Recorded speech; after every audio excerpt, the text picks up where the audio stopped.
Bom sábado. Vamos trabalhar, que nosso tempo já quase foi. Vamos lá, título da lição, verso. A primeira viagem missionária de Paulo. O verso é: tomai, pois, irmãos, conhecimento de que, se vos e aqueles são pecados, por intermédio deste, por meio dele, todo o crê é justificado de todas as coisas das quais vós não pudeste ser justificados pela lei de Moisés. Atos 3, 28 e 29. Perfeito. Antes da gente entrar na lição propriamente dito, vamos para o auxiliar e tentar entender algumas questões básicas aí da lição. O que a gente precisava ter aprendido durante essa semana, como é que isso modificaria os nossos sentimentos e transformaria a nossa prática. Primeiro objetivo, o que a gente tinha para aprender essa semana? O aluno deverá conhecer os lugares, objetivos e métodos da lição cristã. Portanto, o primeiro objetivo e o conhecimento para essa semana é a gente passear um pouquinho pelos locais onde Paulo iniciou seu ministério e entender qual foi o impacto desse ministério nesses locais e que métodos foram usados em cada um deles para atingir os objetivos da expansão do cristianismo na sua fase inicial. O segundo objetivo, qual é o sentimento? O que isso deveria provocar na gente? Sentir. Perceber que o sucesso da lição deveria ser a confiança do Espírito Santo e da sua orientação. Ok? Então, a partir das experiências que Paulo enfrentou nesses lugares, ou vivenciou nesses lugares, como é que a gente percebe a atuação do Espírito Santo na condução do Evangelho, a despeito das perspectivas humanas. E o terceiro é a prática, o que a gente deveria aprender com tudo isso e praticar nos dias de hoje. Fazer. Envolver-se no trabalho missionário da sua igreja. Portanto, a parte prática da lição é a gente entender que aquela missão iniciada por Paulo não terminou lá. Se tivesse terminado, a gente não estava aqui. A razão da gente estar aqui é porque ainda tem um pedaço da missão a ser executada e a nossa parte do processo é entender essa missão e executar essa missão nos nossos dias. Posto isso, vamos para a lição. Então, a lição dessa semana, na realidade, é o acompanhar da viagem de Paulo, a primeira das viagens, um pedaço dessa viagem ou uma parte dessa viagem relatada por Lucas em alguns detalhes. A primeira coisa que a lição traz para a gente referenciar é entender de onde Paulo parte, onde começa a missão de Paulo. Se a gente lembrar, o processo do Evangelho vai se estendendo a partir de Jerusalém, com o espalhamento e o espraiamento dos apóstolos nas diversas regiões daquela época. Conforme o Evangelho vai se expandindo para regiões diferentes, chega uma hora desse processo que um sujeito se converte ao Evangelho, Saulo de Tarso. O processo da sua conversão a gente conhece, já foi trabalhado em lições aí para trás, mas há uma coisa peculiar em Paulo, ele se recolhe durante um tempo, se prepara para esse novo processo que ele tem que assimilar, e esse preparo de Paulo nessa reclusão leva Paulo a uma perspectiva nova do Evangelho, que é o atendimento a um grupo especial, a um grupo em peculiar, que é o grupo dos gentios. Paulo tem uma vantagem nesse aspecto sobre parte dos apóstolos, que é o fato de ele ser romano de nascimento e ser um sujeito letrado em diversas outras áreas que não só o judaísmo, o que lhe dá uma vantagem de levar o evangelho a pessoas que têm outro tipo de cultura, seja essa cultura romana, seja essa cultura grega. E isso impulsiona Paulo a um novo processo de pregação que até então não era peculiar dos discípulos. Os discípulos eram judeus, os discípulos eram versados na cultura hebreia, na forma hebreia de ser. E nesse contexto da forma hebreia, eles vão espalhando o evangelho naquilo que é da sua cultura. Embora um ou outro vai para uma região um pouco mais distante, o forte dos discípulos estava na região da sua abordagem de nascimento. Paulo não. Paulo começa a espalhar isso para outros lugares, e um desses lugares em particular é a Antioquia. E particularmente aqui estamos falando da Antioquia da Síria, não a Antioquia da lição, propriamente dita. A Antioquia da Síria se torna uma base forte do Evangelho. E motivado pelos gentios que viviam na Antioquia da Síria, Paulo começa a planejar com eles para onde levar o evangelho a outros sujeitos desse mesmo perfil. E isso forma aquilo que a gente conhece como a primeira viagem de Paulo da lição dessa semana. Se a gente for olhar para a região que é escolhida para essa expansão, trazendo isso para os dias de hoje, a região é essa, a região da Turquia. Paulo sai da Síria, se você olhar no mapa ali embaixo, na parte direita do mapa está a Síria, Antioquia está mais ou menos nessa região, abordada pelo mapa. Ele vai sair dessa região da Antioquia para a ilha de Chipre, que está à esquerda no mar Mediterrâneo. Da ilha de Chipre, ele avança direção acima para a região de Perge. Da região de Perge, vai até a borda ali um pouquinho próximo de Ankara, que seria a região da Antioquia da Psídia, que é o foco da lição dessa semana. Depois ele vem para a direita, adentro da Turquia, à direita de Ankara, até o que seria a região de Listra e Derbe, Icônio, Listra e Derbe. E volta pela mesma região, passando por Chipre, até voltar para a sua cidade de partida, Antioquia. Então, se a gente fosse olhar hoje, é essa região de que se trata o processo da viagem de Paulo. A viagem começa pela ilha de Chipre, que é essa ilha aí, não é uma ilha pequena, é uma ilha grande, bastante famosa da região grega. Hoje uma ilha que está dividida em dois, metade dela é uma região turca, metade dela é uma região grega. A metade turca, se a gente fosse dividir em diagonal do mapa, pensa numa diagonal lá daquela pontinha em cima da esquerda, descendo até essa parte amarela, onde está Lanarca aqui. Uma diagonal nessa direção, a parte de lá é Turquia, a parte de cá é grega. Essa é a conformação dessa região. Naquela época era uma estrutura só. Tá? Particularmente o Império grego havia absorvido isso, depois o Império Romano, quando conquista a Grécia, pega toda essa estrutura, embora permita que gregos continuem liderando parte dessas regiões, seja pela questão monetária ou outras situações. É para esse lugar que Paulo vai e inicia o seu ministério nessa primeira viagem. Ao chegar na ilha de Chipre, eles entram por essa borda de cá, nessa curva que você está vendo aqui.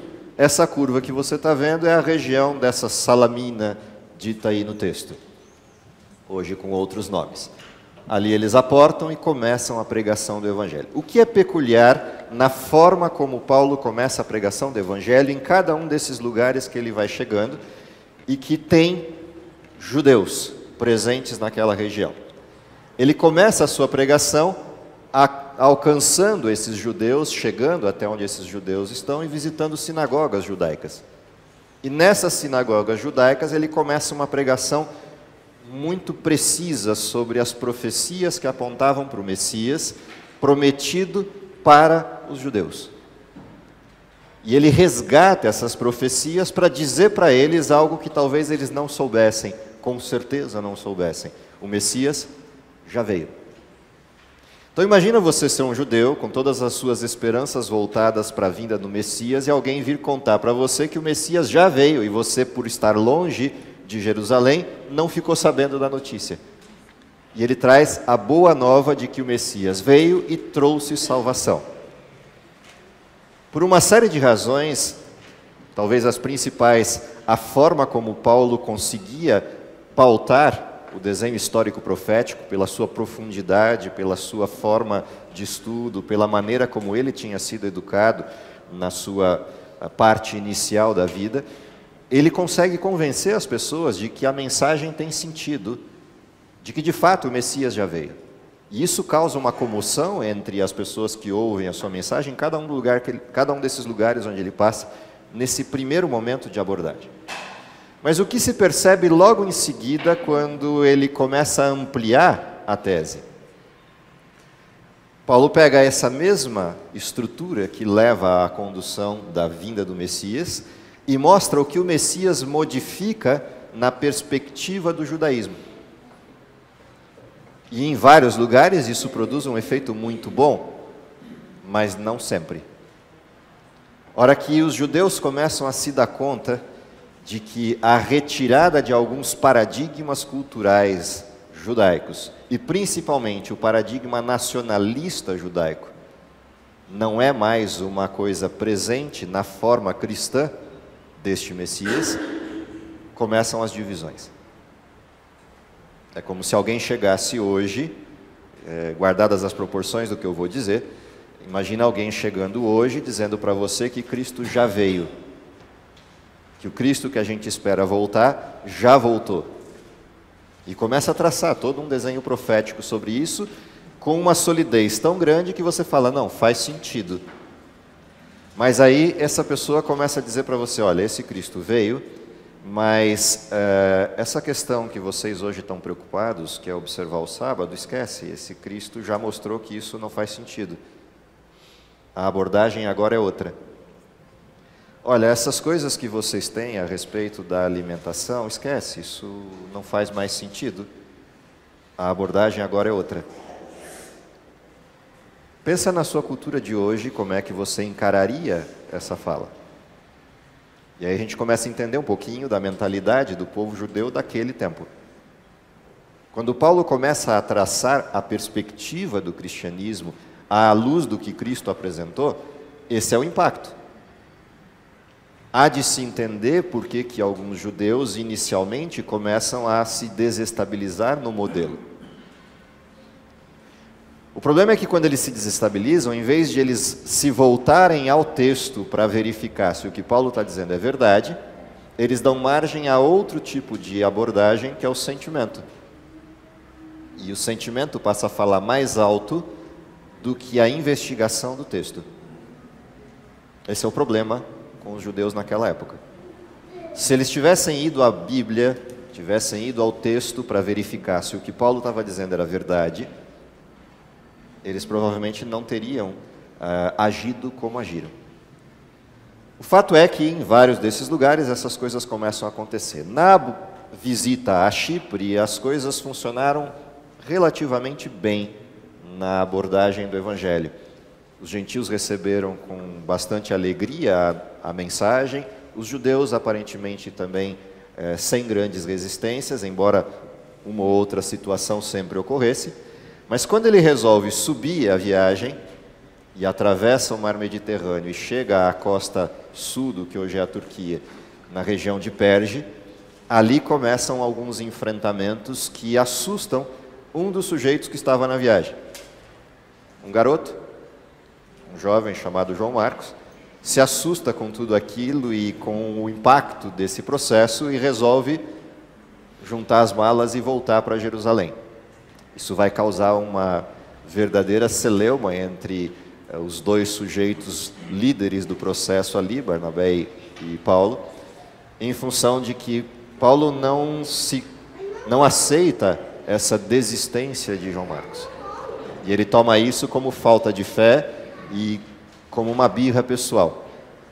Essa história só vai se resolver no fim da história de Paulo, quando o Paulo abaixa um pouco a sua bronca e no fim da vida, perto de morrer, Paulo manda chamar exatamente João Marcos para acompanhá-lo nesse processo final, pontuando que ele de fato é uma pessoa importante para o ministério. E Paulo perdoa Marcos pelo que fez ali. Independente dessa história, o fato é, para ele ter esse medo, essa paura e voltar, a coisa não estava fácil. O processo não era simples. Às vezes a gente olha o sucesso da missão de Paulo e entende esse sucesso como algo que fluía naturalmente, e na realidade não era bem assim. Muitas coisas nesses processos de viagem e visitação implicaram risco, inclusive, de vida aos pregadores daquela época. Seja pelos próprios judeus, pelo enfrentamento dos próprios judeus, seja por estar entre o mundo gentílico. E é nesse contexto que a missão começa a se desenvolver. Ali eles param em Perge, começam de novo a pregação da mesma maneira, apresentando o evangelho aos judeus primeiro, depois aos gentios, e aí começam algumas abordagens interessantes no processo, e a gente começa a entender isso. Se a gente lembrar da região de Chipre, particularmente, você vai encontrar ali na região de Chipre um embate, em particular, com um sujeito. Lembram do nome dele? Bar Jesus, ao qual Paulo chama por um outro nome também, de Elimas. Qual é o enfrentamento ali? Quando a mensagem começa a crescer e ter adeptos, alguns invejosos de plantão resolvem trazer para si o protagonismo da pregação. E é curioso o nome, né? Bar Jesus, até por conta da referência. O que acontece ali? Um sujeito, líder da região, gentil, se aproxima dos apóstolos e quer aprender o que é isso tudo, que mensagem é essa. E começa agora um confronto entre dois pregadores. Esse confronto chega a tal ponto que o que Paulo faz? Evidencia a falsidade e amaldiçoa o sujeito. E o sujeito fica cego. Por que essas coisas aconteciam naquele tempo? Por que essa abordagem tão agressiva de Paulo e por que essa manifestação de Deus em permitir que o sujeito fique cego? Também isso é parte da metodologia da época que a gente precisa entender. Eles estavam falando a respeito de um sujeito que foi crucificado, julgado pelo Império Romano, estão pregando dentro do Império Romano, e de certa maneira a pregação de Paulo é uma contestação a um juízo romano. Como atestar que o que Paulo está falando é verdade e como assumir essa mensagem como verdadeira, sendo que ela expõe um erro de juízo do império em questão. Também isso é importante a gente entender para poder compreender por que os milagres aconteciam daquela forma naquela época. Não fora por essas abordagens mais enfáticas e esses milagres mais precisos, seria muito difícil sustentar o Evangelho contra o império. Seria muito difícil constatar que Cristo era de fato o Messias, se alguma coisa não evidenciasse que aquela história pudesse ser verdadeira. A simples conexão das profecias para aquela época talvez não fossem suficientes para uma decisão tão difícil, que é contrapor o império, que é se posicionar contra a força do Império Romano. O que seria exigido dos cristãos na sequência, mediante as perseguições romanas, porque isso seria o resultado da pregação do Evangelho, talvez não fosse possível para os cristãos daquela época se eles não tivessem o mínimo de indicação divina de que eles estavam no caminho certo. Por isso, a manifestação mais enfática de Deus em resposta aos sujeitos. Significa que eles não tinham fé? Não, significa que o que eles iam enfrentar exigiria um nível de fé que precisava de um mínimo de sustento. E Deus não pediu deles uma fé cega. Deu para eles um pouco de evidência. Não é diferente a situação de Israel saindo do Egito? Como é que você vai enfrentar o faraó? Como é que você vai sair do Egito? Se Deus não fosse lá e tocasse no Egito da forma como tocou. Portanto, Deus dá as condições necessárias para cada época, para que cada época entenda o que é a sua missão e se fortaleça para executar a missão. Nesse sentido, quando a gente transporta isso 2000 anos à frente na história, por que hoje a gente consegue adentrar lugares de missão e pregar com o Evangelho com tranquilidade não no sentido do lugar, tranquilidade no sentido da pessoa que prega? Porque todas essas coisas aconteceram no passado e eu consigo resgatá-las historicamente para saber, não, faz sentido tudo isso. E se faz sentido, eu consigo pregar. Mas o que acontece quando esses missionários começam a enfrentar oposição radical? Deus deixa eles sozinhos. Por que a gente tem tantas histórias dos milagres operados por Deus no campo missionário? Percebe que o desenho é o mesmo. Para esses lugares, às vezes é necessário que Deus se manifeste de maneira mais enfática. Por que a gente tem situações de um missionário estar na frente de uma tribo, na frente dos líderes de uma tribo, que de alguma forma provocam uma maldição sobre alguém que estava seguindo o missionário e essa pessoa cai morta na frente deles? E o missionário ora a Deus e diz, se o Senhor não intervir, aqui está evidenciado o poder deles contra o teu poder. Ou o Senhor resolve a conta, ou não há mais o que eu possa fazer. E a pessoa volta à vida e se levanta para a surpresa de todos na tribo. Por que situações como essa acontecem hoje, século 21, século 20? Por que Jesus aparece, como foi a meditação dessa sexta-feira, para duas pessoas no meio da janela 10:40? E não aparece aqui para nós? Por que apareceu para aquelas duas jovens e não aparece para a gente? Porque elas não teriam condição de crer no meio da estrutura da jihad, no meio da estrutura da perseguição islâmica, a menos que Deus fosse até elas. Não tinha outro jeito de chegar lá. Deus continua fazendo as mesmas coisas hoje. A questão é por que Ele faz. Então, quando a gente volta ao tempo do apóstolo, a gente começa a entender por que essas coisas ocorriam. Não haveria outro jeito, num debate apologético entre dois pregadores, a não ser que Deus manifestasse qual dos dois pregadores era verdadeiro, porque o sujeito que estava escutando não tinha ferramentas para decidir. Por mais que ele apreciasse o evangelho de Barnabé e Paulo, acreditar nisso de forma plena dependia de algo mais. E esse algo mais foi dado. Se você vai subindo a história, chegando à região da Antioquia, chegando à região de Perge, o que eles começam a enfrentar de problema? A discussão vem ao centro da mensagem de Paulo, justificação pela fé. Quando Paulo apresenta o Cristo, apresenta o Messias, apresenta toda a história, os gentios daquela região se alegram que o evangelho tenha chegado até eles. E curiosamente os judeus também. Porque afinal de contas eles ficaram distantes de Jerusalém e de tudo que aconteceu lá.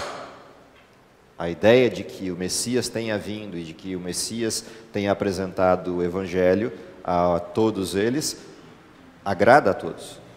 Mas o que começa a acontecer naquelas regiões? Primeiro a promoção, a propagação da mensagem. Chegaram mensageiros trazendo a boa nova, o Messias está aqui. Quando Paulo amplia a mensagem, o que eles percebem? Não é preciso ser judeu para ser salvo. Não é possível se transformar em judeu para depois se transformar em cristão.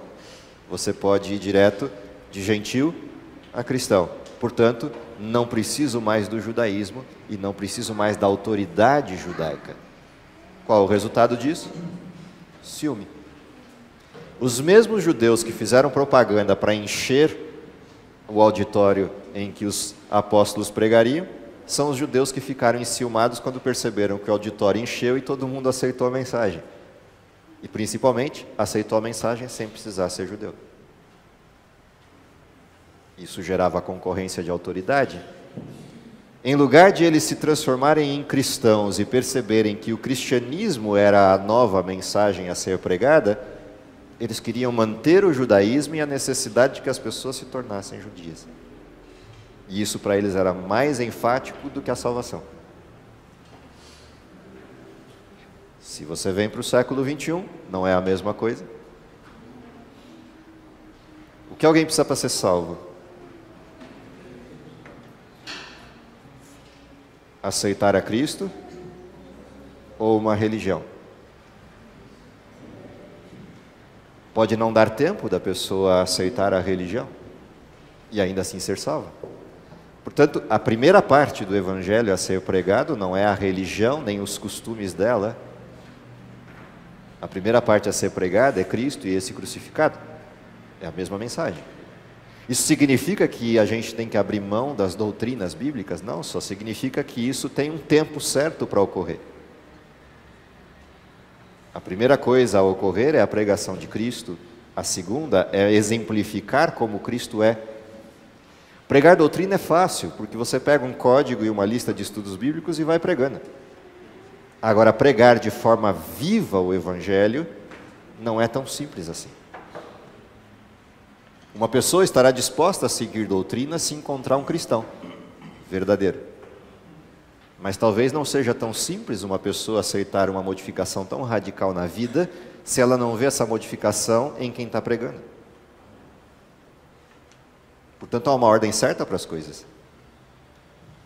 E às vezes a gente perde a perspectiva disso. Durante muito tempo, na história da Igreja Adventista, a perspectiva da pregação do Evangelho era muito mais adventista do que, de fato, a mensagem bíblica. Adventista no sentido cultural, não no sentido da mensagem verdadeira. E essa pregação cultural adventista era como construir barreiras e muros que isolavam as pessoas do restante das pessoas. E, de certa maneira, por muito tempo, os adventistas foram vistos como exclusivistas da salvação. Uma coisa é eu dizer que a mensagem presente na igreja adventista seja exclusiva, e de fato é. A outra coisa é se tornar um exclusivista por causa dessa mensagem. É totalmente diferente. Exclusivista tira todos da abordagem de salvação. Só eles serão salvos. É o que aconteceu com os judeus naquela época. A mensagem exclusiva traz todos a perspectiva do estudo para descobrir o que está faltando na minha compreensão. Ou seja, se a Bíblia tem uma mensagem exclusiva que foi esquecida pelas pessoas ao longo da história cristã, há que se resgatar isto. Mas resgatar isso não significa se tornar exclusivista, significa levar as pessoas ao texto para perceber o que deixaram para trás. É uma outra questão. Diga. Conversando na época de Paulo, do Evangelho. Sim. Se considerar que as religiões estavam ligadas à sua nacionalidade, o que fez com que os gentios se abrissem à mensagem de Paulo, porque era uma mensagem da religião judaica? Então, quando Paulo traz a mensagem, ele traz a mensagem da Bíblia e não da religião judaica. Ele recupera a história da religião judaica para mostrar que Cristo veio, Cristo trouxe uma mensagem de salvação, e qual é a boa nova? Essa mensagem de salvação é para o mundo todo. Todo aquele que quiser e que aceitar que Cristo é o seu Salvador pessoal, pode ser incluído nesta família de salvos cristãos. Essa é a coisa que agradou aos gentios, porque os gentios tinham uma divisão com os judeus, que é para ser salvo eu preciso ser judeu, preciso perder a minha nacionalidade. E o que Paulo traz é, não precisa perder a nacionalidade, precisa perder o pecado que está dentro de você. Mas o que representava a Bíblia para os judeus na época? O que representava a Bíblia para os judeus na época, ou para os gentios? Então, para os gentios, a Bíblia era uma novidade, eles não conheciam. Ninguém conhecia os textos dos profetas que estavam presentes ali. Quem os conhecia? Os judeus. Só que os judeus usavam esses profetas como paradigma? Não. Eles usavam a tradição. Para os judeus, a Bíblia era uma novidade, tanto quanto para os gentios. Apenas com uma diferença: os judeus conheciam os profetas da Bíblia e entendiam que eram profetas. Os gentios estavam aprendendo isso. Agora, os judeus entendiam isso, mas não seguiam. E aqui começa a divergência. Quando Paulo começa a apresentar a mensagem real escrita nesses textos proféticos, isso assusta alguns e causa surpresa, porque eles não entendiam assim. Quando ele começa a falar da justiça que vem da fé e usa os textos do Velho Testamento para mostrar isso para eles é novidade. Porque pela tradição, a salvação era pelas obras. A salvação era para uma nação. Essa foi a diferença. Para os gentios, isso é uma mensagem de agregar, de abraçar, e para os judeus é uma mensagem que muda o paradigma. Por isso o susto. Então, o grande problema, e é isso que me chama a atenção à época, eles tinham o texto, mas não conheciam o texto. 2000 anos à frente na história, nós temos o texto. A pergunta é, conhecemos o texto? Ou conhecemos a tradição? A gente conhece a mensagem bíblica ou a tradição da igreja? Seja ela cultural, seja ela transmitir. Qual é a nossa percepção disto? Sim. Percebe? Essa é a preocupação. Quando a gente está olhando o objetivo da lição, que é entender qual é a metodologia daquela época e o que falhou ali, é para a gente transportar para cá e ver se a gente não está falhando no mesmo lugar. Se eu tivesse que olhar para o desenho atual da igreja cristã, particularmente adventista, qual é a grande preocupação quando eu olho para a igreja? Isso minha, particular. Totalmente visão minha só. A primeira preocupação é que eu não vejo uma igreja que vive aquilo que diz que prega. Eu vejo uma igreja que se acomodou às circunstâncias. Eu vejo dentro da mesma igreja cisões de toda a ordem. Cisões para um lado liberal, Cristo salva, uma mensagem bem típica de um período da história brasileira, lá dos anos 70 e 80. Eu vejo uma igreja cristã que abriu mão das suas perspectivas bíblicas doutrinais, na prática. E eu vejo do outro lado o oposto disso, uma igreja que se torna cada vez mais radical, não a igreja, grupos dentro dela, cada vez mais radicais a ponto de perder a perspectiva do Evangelho. E essa transição está acontecendo a olhos vistos dentro da própria igreja. E por que essas coisas têm espaço? E criam esse espaço até forte? Porque eu tenho no meio do caminho uma igreja que está no meio do caminho, vivendo Laodiceia. Porque se ela fosse realmente viva, aquele que é radical perderia o sentido. E aquele que é liberal encontraria pessoas vivendo a ponto de ele perceber o contraste. E isso evidenciaria as questões. O problema é que, como a gente está vivendo um fenômeno morno, laodiceano, essas coisas começam a ocorrer. Alguns querendo um radicalismo para dizer que são puritanos ou puros, e outros o liberalismo contra aqueles como reação. E a gente fica nesses embates internos. Nada diferente dos tempos de Paulo, sobre vários aspectos. E tudo isso só acontece por quê? Um distanciamento do texto. Perdemos a referência. Tem que voltar. Tem que aprofundar. Então, essa é uma coisa importante da pregação de Paulo. A pregação de Paulo é centrada ao nível extremo no texto bíblico. Paulo é um teólogo no sentido pleno da palavra, tanto no argumento quanto na fonte que ele usa para o argumento, que é a palavra de Deus. Essa é uma lição a ser aprendida para o nosso tempo e resgatada para o nosso tempo. E aí a gente vai começar a enxergar algumas coisas que talvez não esteja enxergando. Diga. Você disse há pouco que existe um tempo certo para a gente levar a mensagem para as pessoas. Existe uma maneira certa. Uma maneira e um processo. A gente não pode já chegar com doutrina, porque senão as pessoas não digerem bem isso. Eu não disse isso, eu só disse que essa é uma forma equivocada quando a gente não compreende o que as pessoas precisam. Guarda isso nas proporções corretas, porque vai ter pessoas que precisam exatamente disso. Pensando nas pessoas que não precisam exatamente disso, como nós podemos fazer isso da forma correta, sem que a gente traga as nossas doutrinas básicas para essas pessoas? Por exemplo, quando nós convivemos com pessoas que não acreditam da mesma forma que a gente, ou simplesmente não acreditam em nada, com o passar do tempo, elas vão ter interesse na sua vida e entender. Ok. Porque você toma Determinadas decisões. decisões ou não. Só que algumas dessas decisões, talvez eu esteja enganado, no meu ponto de vista, são doutrinas básicas nossas. Não tem problema. Então, como eu vou falar para eles, por exemplo, olha, eu não vou fazer uma coisa, sabe, porque eu tenho uma outra proposta aí de estilo de vida, ou eu não vou comer porco por causa disso, disso, daquilo. A minha pergunta é, como eu vou conseguir equilibrar isso sem ser o doutrinador adventista? Então, a grande questão é, por que você disse?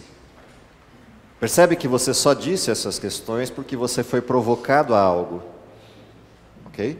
O que é doutrinar alguém? Doutrinar alguém é dizer que o outro precisa fazer isso. O que é responder a um questionamento de alguém que convive contigo? Então, a grande questão é, se você vive o Evangelho, o que a pessoa que convive com você vê?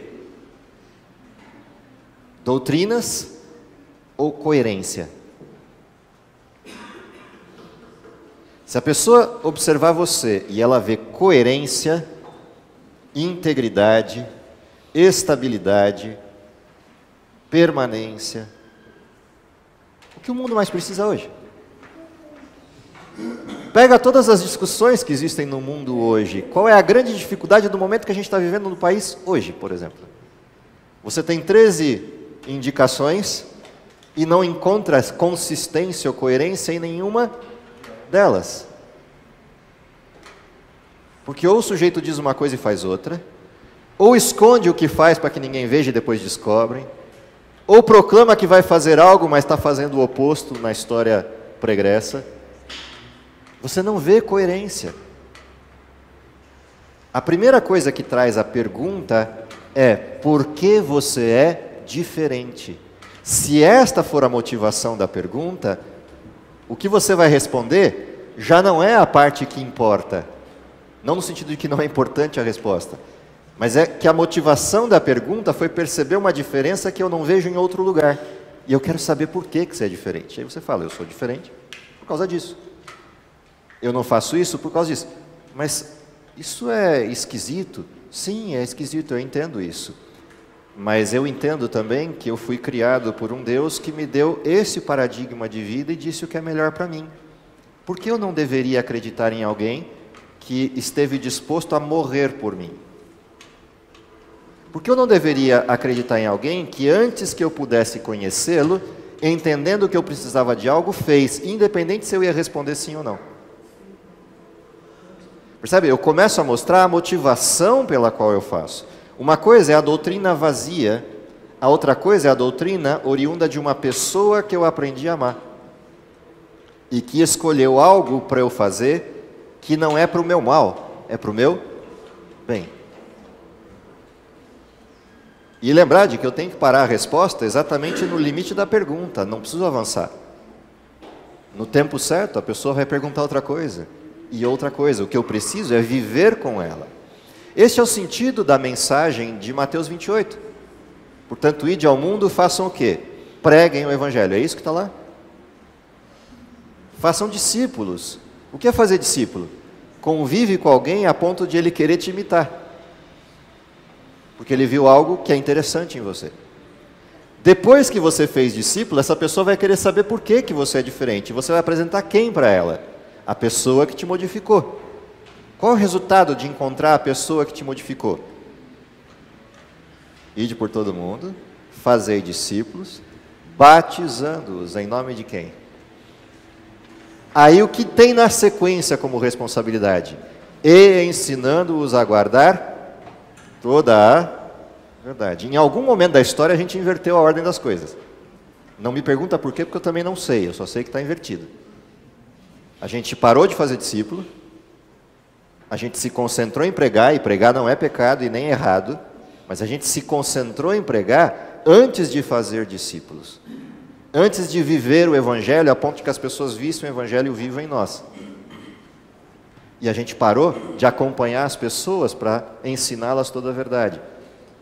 De alguma maneira a gente apresenta um conjunto de doutrinas que raramente alguém compreende na primeira apresentação, decide até por o Evangelho em várias situações, mas na hora que começa a conviver com as pessoas, percebe uma discrepância tal que desiste da fé. As coisas estão invertidas. Esse é o mal de Laodiceia. Rico sou, de nada tenho falta, mas não pratico nada do que eu tenho de riqueza. Tem que inverter isso. O Evangelho precisa ser vivido, e essa é a grande mensagem que a gente olha na vida dos apóstolos. Então, de certa forma, o que responde à tua pergunta é: viva esse Evangelho de forma plena, que as pessoas vão te perguntar. E não há pecado em responder as perguntas quando as respostas são consistentes com a sua prática. As pessoas olham e falam: faz sentido, porque você faz e não é radical. Você é firme nos seus propósitos, mas não é exclusivista. Você continua convivendo comigo, mesmo que eu faça diferente. Vale a pena talvez ser igual você é, porque as pessoas não são igual a você. Iguais a você. Elmer?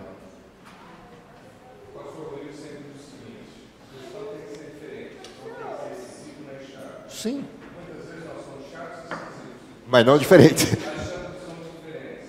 Primeiro ponto. O segundo ponto é o seguinte: na nossa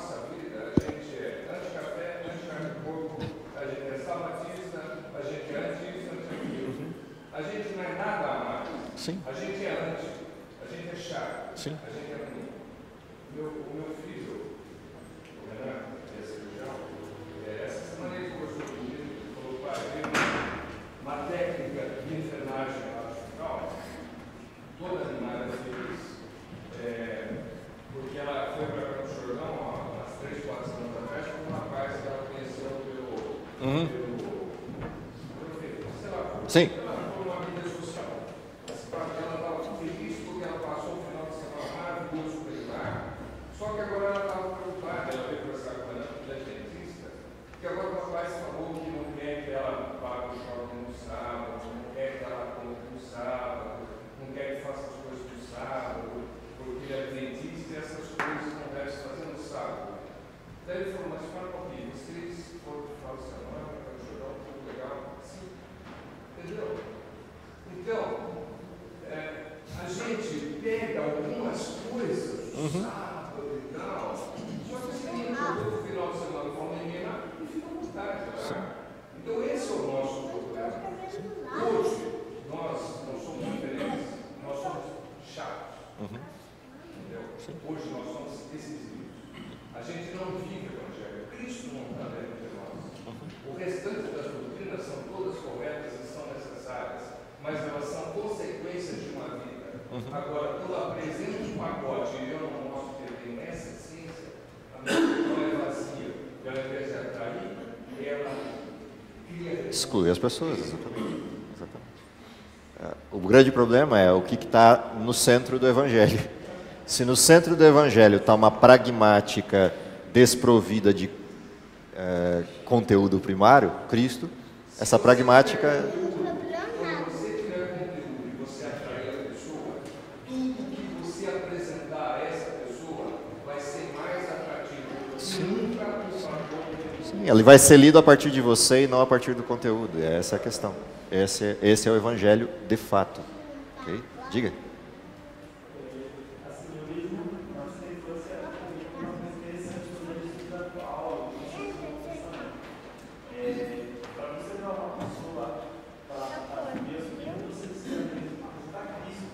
Sim. Todo o resto é simplesmente um meio para se chegar lá. E quando Cristo a pessoa conhece a Cristo e ela se entrega, ela conseguiu ter essa salvação. E o que vai definir essa identidade cristã é o amor prático, genuíno ao próximo. Sim. Os discípulos. O problema da que foi já tocado, porque se inverte. Sim. Eu uso Cristo como um caminho para a doutrina. Está equivocado. Agora, se a doutrina tiver o foco e o centro em Cristo, não tem dar errado. Sim. Vai dar certo. Agora, vai dar certo se quem está por trás dessa abordagem vive isto. Porque senão, a partir do momento que o sujeito conheça os paradigmas, ele começa a perceber que existe uma contradição entre o sujeito que pregou esses paradigmas e os próprios paradigmas. Essa contradição acaba com o Evangelho. O que ocorreu nessas duas cidades finais do processo, nessas 3 cidades finais do processo? De forma nítida, ocorreu exatamente o que a gente estava discutindo aqui. O grupo que vivia em Antioquia, num primeiro momento, adere ao Evangelho, promulga o Evangelho. Quando eles percebem que perderam o protagonismo, o que eles fazem? Desistem do Evangelho e começam a insurgência contra os apóstolos e os expulsam de lá. Se você vê a sequência das cidades, é a mesma coisa que ocorre. O que foi curioso em todos esses lugares é que, a despeito disso, o resultado que ficou nas cidades foi um resultado bom. Mesmo tendo esses sujeitos que os expulsaram de lá, o que ficou foi um produto bom. Conversos em grande medida, fortes o suficiente para implantarem igrejas nesses lugares. E a Ásia Menor vai se recheando de igrejas cristãs, com essa perspectiva do Evangelho apresentado por Paulo. Por que Paulo e Barnabé, ou em qualquer outras das circunstâncias que ele passou por lá nas 2 próximas viagens, não contestou os lugares e enfrentou quem os estava expulsando? Porque ele tinha autoridade para fazê-lo. Por que ele enfrentou Bar Jesus, mas não enfrentou os judeus? aqui vem uma coisa importante para a gente não perder de vista em Paulo, que é como a lição termina. Paulo tinha um sonho de consumo. Qual é o sonho de consumo de Paulo? Que os judeus conhecessem Cristo. Mais do que o sonho de pregar aos gentios, o sonho de Paulo é que judeus se tornassem cristãos. Por isso Paulo não os combate. Ele entende por que eles estão agindo daquele jeito e se retira de perto deles para não criar mais antagonismo do que já existia, na esperança de que um dia eles viessem a acreditar. Esse é o sonho de Paulo. E se você quer ler esse sonho, leia Romanos 9, 10 e 11, que é como a lição termina. Lá está o sonho. Paulo nunca perdeu de vista que Deus poderia trazer de volta ao seio do cristianismo aqueles para quem ele veio. Isso é uma lição para o nosso tempo. Isso tem a ver com uma série de questões. Quais são os maiores embates que a gente enfrenta hoje no adventismo? Os maiores embates que a gente enfrenta no adventismo talvez sejam exatamente os nossos sonhos de retorno. Se eu pegar a minha turma, que ano que vem completa 30 anos no teológico, é um exemplo. Tem alguns combatedores ferrenhos ao adventismo dentro do perfil. Qual é a nossa perspectiva? Que um dia eles retornem à centralidade do Evangelho. A igreja tem perdido líderes ao longo do tempo, pastores ao longo do tempo, pessoas ao longo do tempo. Se a gente olhar irmãos nossos que têm o mesmo nome, mas com acréscimos ao nome, qual é o nosso sonho de retorno para essas pessoas? Isso também é uma lição a aprender com Paulo. Esses maiores embatedores, esses maiores apologetas contra o adventismo hoje estão cometendo um erro. A pergunta é: esse erro precisa ser permanente? Ou eles são objeto da nossa perspectiva e oração para que retornem e percebam a besteira que estão fazendo? Essa era a perspectiva de Paulo com os judeus, que o expulsaram de Antioquia ou de outros lugares. Portanto, há uma missão aí também. É fato que o que eles fazem produz uma série de desconfortos para a gente, e hoje no mundo da internet, mais ainda desconfortos. Mas também é fato de que talvez eles tenham chance de salvação, desde que a perspectiva com a qual a gente os trate, apesar dos embates, seja a de Paulo. Em lugar do debate, orar por e virar as costas e deixá-los só, para que pensem no que estão fazendo. Uma das razões pelas quais eu odeio os debates, né? Para mim, debate não leva a lugar algum, só piora as coisas. Seja de que forma esse debate for apresentado, ou de que forma essa contestação for, ela não resolve o problema, só piora. A vida do Evangelho, a coerência com o Evangelho é a chance de retorno das pessoas. Coisas a se aprender dos métodos de Paulo, dos métodos de Barnabé, nessa primeira passada de viagem do início do cristianismo. O que eu espero é que de alguma forma a gente consiga trazer isso, transportar isso para o nosso tempo, entender qual é a nossa missão e começar a trabalhar de verdade nesta missão. Porque não é uma missão institucional, embora existam pastores que executem a missão institucionalmente. Essa não é uma missão institucional, é uma missão do membro da igreja. Eu sempre gosto da ilustração: pastores não vão parir ovelhas nunca. Ovelhas vão parir ovelhas. Os pastores alimentam as ovelhas e as levam ao aprisco. Mas quem tem que pregar o evangelho é a igreja, e não os pastores. Não que eles não possam fazê-lo como pessoa física fazendo, mas a sua principal missão é levar a igreja ao aprisco, aos pastos verdejantes. Quem pare ovelha são ovelhas. Cristo só vai voltar quando as ovelhas decidirem ser ovelhas e parir ovelhas. Aí a gente mudou a perspectiva. Essa é a grande lição a ser aprendida desse tempo. Que Deus nos abençoe, que a gente consiga ter essa perspectiva e continuar nesse crescimento, acompanhando o começo da igreja cristã. Vamos orar?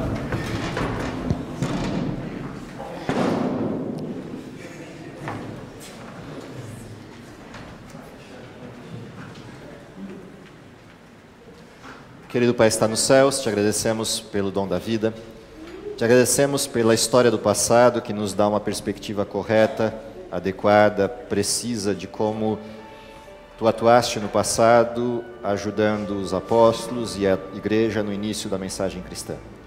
Dá, Senhor, que o mesmo Espírito que se manifestou naquele tempo esteja presente, guiando a tua igreja hoje, guiando as pessoas hoje, principalmente dando-lhes a percepção da missão que cada um tem na propagação do Evangelho. Que cada um de nós tenha consciência da vida cristã que deve levar, da forma como deve apresentar o Evangelho às pessoas, mas principalmente que tenhamos a consciência da urgência do tempo em que vivemos. Perdoa os nossos pecados, protege-nos com teus paternais cuidados, é o que lhe pedimos por Jesus. Amém.